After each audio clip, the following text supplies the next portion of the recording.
நகைக்காக நண்பனின் சித்தி கொலை. சர்ப்ரைஸ் கிஃப்ட் கொடுப்பதாக கண்ணை மூடச் சொல்லி வெறிச் செயல்.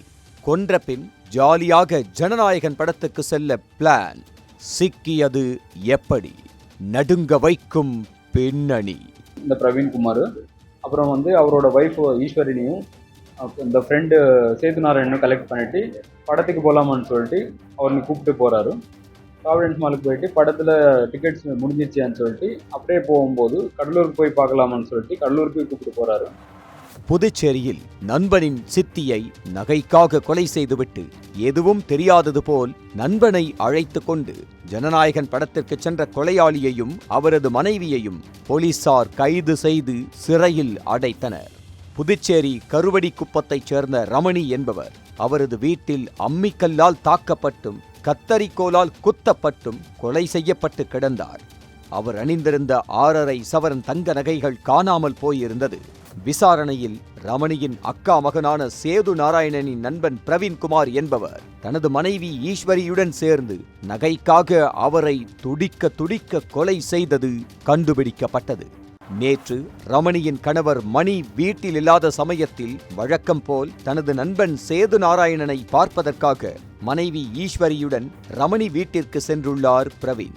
அப்போது வீட்டின் மாடியில் இருந்த சேது நாராயணனை தனது மனைவி ஈஸ்வரியை அனுப்பி ரீல்ஸ் எடுப்பது போல செட் செய்து திசை திருப்பி உள்ளார் பிரவீன். அடிக்கடி சேது நாராயணனை சென்று பார்த்து வந்ததால் ரமணிக்கு இவர்கள் நன்கு பரிச்சயம் ஆனவர்கள். அதோடு நேற்று ரமணிக்கு புடவை வாங்கிச் சென்று கொடுத்துள்ளனர். அதேபோல இன்னொரு கிஃப்ட் சர்ப்ரைஸ் இருப்பதாக கூறி ரமணியை கண்களை மூட வைத்த பிரவீன் புடவையில் மறைத்து எடுத்துச் சென்ற அம்மிக்கல்லை கொண்டு ரமணியின் தலையில் தாக்கியதாக கூறப்படுகிறது. சத்தம் போடாமல் இருப்பதற்காக வாயில் துணியை அடைத்து அம்மிக்கல்லால் தாக்கியதுடன் கத்தரிக்கோலாலும் குத்தி கொலை செய்துவிட்டு நகையை திருடிய பின்னர் நண்பன் மற்றும் மனைவியுடன் ஜனநாயகன் படத்திற்கு சென்றது விசாரணையில் தெரிய வந்துள்ளது. இதுகுறித்து விசாரணை நடத்திய போலீசார் பல திடுக்கிடும் தகவல்களை கூறியுள்ளனர்.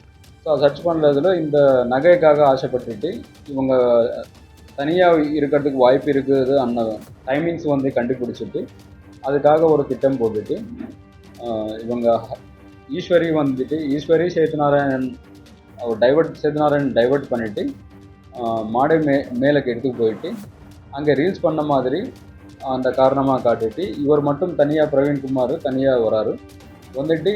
இந்த விக்டிம் லேடி அவரோட தனியாக இருக்கிறது பார்த்துட்டு முன்னாடியே பிளான் பண்ண மாதிரி அவருக்கு ஒரு கிஃப்டாக ஒரு சாரீ கொடுக்குற மாதிரி அவருக்கு கொடுத்துட்டு கண்ணு மூட சொல்லிவிட்டு இன்னும் வேறு கிஃப்ட் இருக்குதான்னு சொல்லிட்டு அந்த சேம் அந்த பைலில் தான் அந்த பேக்கில் தான் இந்த டைல்ஸோட கல் எடுத்துகிட்டு அவன் கண்ணு மூடிட்டு இருக்கும்போது அந்த லேடியோட மண்டை மேலே அடிச்சுட்டு அப்புறம் அவரை தள்ளிட்டு பக்கத்தில் இந்த சிசர்ஸ் அதில் குத்துட்டு அவரை கொலை பண்ணிட்டாரு.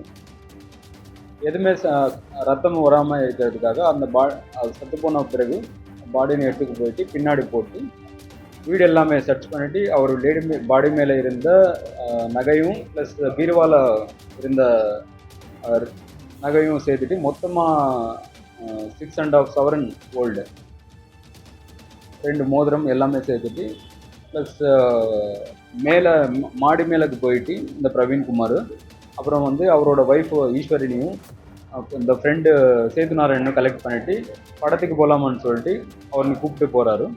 ப்ராவிடன்ஸ் மாலுக்கு போயிட்டு படத்தில் டிக்கெட்ஸ் முடிஞ்சிருச்சேன்னு சொல்லிட்டு அப்படியே போகும்போது கடலூருக்கு போய் பார்க்கலாமான்னு சொல்லிட்டு கடலூருக்கு கூப்பிட்டு போகிறாரு. இந்த 3 பேருக்கு அப்புறம் இந்த சேதுநாராயணனுக்கு ஃபோன் கால் வருது, இந்த மாதிரி செத்து போயிட்டாங்கன்னு சொல்லிட்டு. அப்புறம் எல்லாருமே திருப்பி ஹாஸ்பிட்டலுக்கு வரானுங்க. ஜஸ்ட் எதுவும் தெரியாத மாதிரி நடிக்கிறானுங்க. இப்படி நண்பனின் சித்தியை நகைக்காக திட்டம் போட்டு நண்பன் மனைவியுடன் சென்று கொலை செய்தது கடும் அதிர்ச்சியை ஏற்படுத்தியுள்ளது.